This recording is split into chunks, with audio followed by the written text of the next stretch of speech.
मध्य प्रदेश के मुख्यमंत्री शिवराज सिंह चौहान जी एक तरफ तो दिन रात माता बहनों को ऐसे प्रणाम कर रहे हैं, बेटियों को प्रणाम कर रहे हैं, तो दूसरी तरफ उन्हीं की पार्टी के राष्ट्रीय महासचिव, देखिए नाम में देखिए कितना वजन है पद में, राष्ट्रीय महासचिव कैलाश विजयवर्गीय जी बेटियों पर इस प्रकार की बात कह रहे हैं जो एक सभ्य समाज में कोई भी व्यक्ति पसंद नहीं करेगा, है ना। कार्यक्रम किसका? भगवान जी का, महावीर भगवान का। उसमें कार्यक्रम में जा रहे हैं और बेटियों को लेकर के किस प्रकार की बात कह रहे हैं कि बेटियां जो है इस तरह के कपड़े पहनती हैं, इस तरह के गंदे कपड़े पहनती हैं कि सूपड़ खा लगती हैं। अगर आपको कोई बात बच्चों को समझानी है, बेटियों को समझानी है, महिलाओं को समझानी है, तो उसका एक तरीका भी हो सकता है। अगर आप इतनी चिंता कर रहे हैं कि साहब बेटियों ने गलत कपड़े पहने हैं, तो आप तरीके से भी कह सकते हैं, लेकिन इस प्रकार के शब्दों का उपयोग करना एक सभ्य समाज में कितना सही है? मुख्यमंत्री जी तो दिन रात प्रणाम कर रहे हैं, लाडली बहना योजना, लाडली लक्ष्मी योजना, वहीं उनके राष्ट्रीय महासचिव कैलाश विजयवर्गीय जी इस प्रकार की बात कर रहे हैं कार्यक्रम में, सम्मेलन में, ऐसे चश्मा लगाए हुए हैं और ऐसे गर्व से कह रहे हैं कि जैसे उन्होंने कौन सी अच्छी बात कह दी हो। पहली बात तो ये कि जब संविधान उनको ये अधिकार दे रहा है कि बेटियों को क्या पहनना है क्या नहीं पहनना है, ये उनके ऊपर है। आप कौन होते हैं उन्हें बताने वाले? उनके माता पिता हैं, उनके घर वाले हैं, उनको समझ में आएगी कि क्या पहनाना है क्या नहीं पहनाना है।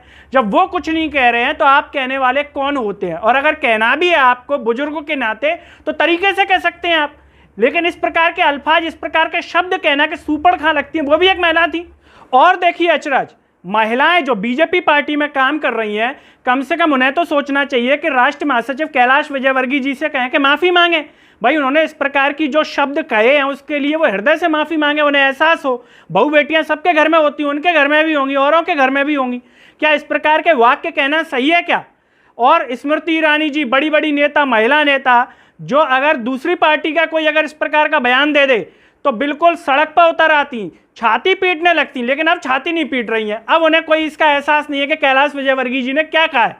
उन्हें माफ़ी मांगनी चाहिए इस बयान के लिए, इस प्रकार के वक्तव्य के लिए, वो मांग नहीं रहे हैं। मुख्यमंत्री शिवराज सिंह चौहान जी भी नहीं कह रहे हैं उनसे कि भैया माफ़ी मांग लो, आपने गलत कहा है ना। वो लाडली बहना योजना की बात कर रहे हैं, एक तरफ बेटियों का अपमान हो रहा है मध्य प्रदेश में, तो ये दोहरा रवैया कैसे कि एक नेता तो सम्मान कर रहे हैं और एक नेता अपमान करने में लगे हुए हैं और उसके बाद माफ़ी भी नहीं मांग रहे हैं। और ऐसा नहीं है कि कैलाश विजयवर्गीय जी ने ये पहली बार कहा हो, इससे पहले भी वो इस प्रकार के बयान देते रहे हैं। अग्निवीर जो हमारे देश की रक्षा करेंगे, सीमाओं पर जाएंगे, वो कह रहे हैं कि 4 साल बाद जब अग्निवीर आएंगे तो बीजेपी के कार्यालय में अगर सिक्योरिटी गार्ड की हमें ज़रूरत पड़ेगी तो हम अग्निवीर को प्राथमिकता देंगे। सोचिए आप, अग्निवीर की ये वैल्यू है उनकी नज़रों में। और बिहार के मुख्यमंत्री नीतीश कुमार जब पार्टी बदल दी, उनके साथ रहें तो अच्छा, बदल दी तो खराब। तो क्या कह रहे हैं कि लड़कियां जैसे बॉयफ्रेंड बदलती हैं वैसे पार्टियां बदल रहे हैं नीतीश कुमार जी।